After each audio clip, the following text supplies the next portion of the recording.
म्हणजे साडी नेसणं म्हणजे घरात असेपर्यंत साडी नेसायची. ती माझी बायको आहे, मी तिला काही सांगू शकतो. तिने साडीची काय तिला अलर्जी वगैरे असं सांगितलं का तुम्हाला? नाही, ऑफकोर्स नॉट. त्यांना त्यांचे आवडीचे कपडे घालण्याचं स्वातंत्र्य आहे. आहे का? काय इकडे रे,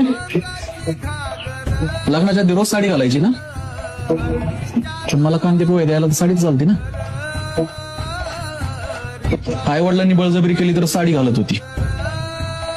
आई वडिलांची बळजबरी चालते, नवऱ्याची का नाही चालत? वट पौर्णिमेला जाता का स्कर्ट घालून, डोहाळ जेवणाला जा गाऊन घालून, लग्नाला जा वेस्टर्न घालून. तुम्हाला बदल फक्त नवऱ्यात करायचा आहे.